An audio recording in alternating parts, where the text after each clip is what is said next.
Hello, ladies and gentlemen. On 1st of August, Venus is entering Sidereal Leo. She is an evening star and she's entering Sidereal Leo. How powerful is she in Leo? Quite powerful. And I would refer to the ancient Babylonian cuneiform tablets when you see Venus, not as an evening star, but as a morning star, always with the lion, with the celestial lion. You would see her like with one leg stepping on the lion, or the lion would be next to her. You have many examples of Venus with the lion. She's very comfortable. I would say she would be like exalted, especially when a morning star, but also as an evening star. She would be like exalted in the constellation of Leo. So this is quite interesting placement. She's starting her tour into Leo from 1st of August until 26th of August, when she will be entering Virgo. But what is happening while she will be in Leo? What can we expect from her? Of course, she's an evening star, first of all. And as an evening star, simply, you would see her on the evening sky. When you see the sun setting and the moon showing up around this time, like in the beginning of the appearance of the moon, you would see Venus as an evening star, very, very, very shiny. And also, as an evening star, she is represented, if you look at the Greeks, this is Aphrodite.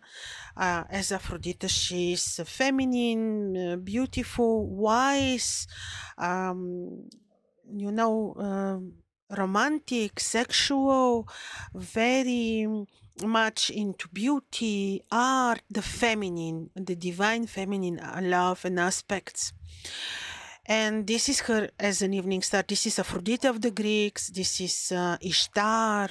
This is Inanna from Uruk of the Babylonians. She was the patron of the city of Uruk. This is how people were connected with the sky. They would always have the patrons, certain divinity, usually planetary ruler, as Venus. She was the patron of the city of Uruk of the ancient Mesopotamia. Again, the feminine aspect of Venus, very beautiful. So when she will be transiting through Leo until 26th of August, can we expect to experience her full potentials, her full divine blessing? Well, maybe yes, but in opposition you have Saturn. Saturn is making opposition, and with this he's a little bit controlling her energy. He loves Venus. I will remind to you, I love this, to quote this, the master being Sudunu says, when Saturn, he loves Venus. When he sees Venus, his heart is melting. Sure so. I feel this. This is sure so.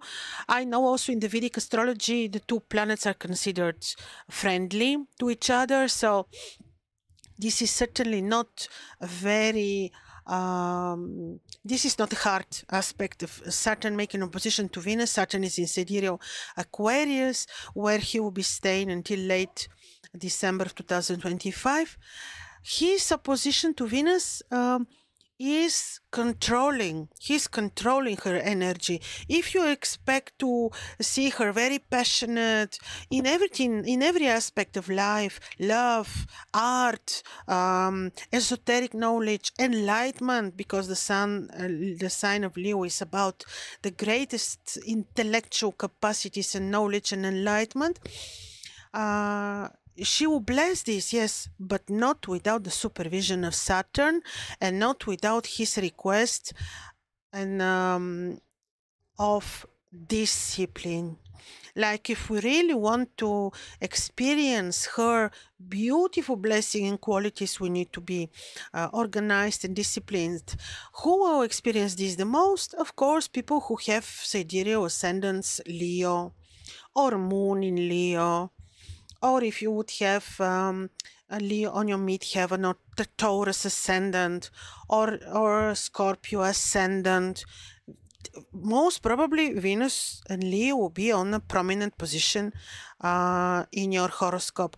Also, if you have Venus Almut, then Venus will be the most prominent planet in your horoscope, which means every action of Venus will have impact on you. Also, if you're running right now Venus cycle, then of course every single movement of Venus or a phase would be very important for you.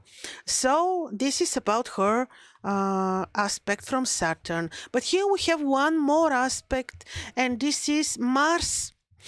All the time until the end of her presence in Leo, Mars will be squaring Venus. So Mars, Uranus, Jupiter are in Taurus, and Venus and Mercury will be in Leo. So we're having very, very strong T-square on the sky through the month of August. So you have Saturn in Sidereal Aquarius, squaring Uranus, Mars, Jupiter in Taurus, and then Mars, Jupiter, Uranus from Taurus are squaring Venus and Mercury in Leo. I will remind to you the most powerful, the most helpful for our evolution as human beings on Earth aspect is the square. It is not the trine. The trine is benevolent aspect, yes, but the square is aspect which is really very practical, not easy, but is producing the best results in relation to our evolution. So this square from Mars, Uranus, Jupiter to Venus and Mercury, it is working powerfully on our emotions. This will be emotionally very you know, it cannot be stable, because when you have Mars and Venus, these two personal planets related to people's love, romantic life, feelings, when you have them squared, well, this has impact on relationships, on romantic life, like big amplitudes of emotions. In addition, this will have impact on the markets, on the it can have really, this will bring this volatile falls mainly, and then effects, you know, on the markets. This will have impact also on the warlike situation. I don't expect this to produce extremes because Jupiter participates in Venus, but this is volatility in aggression, in feelings, in emotions.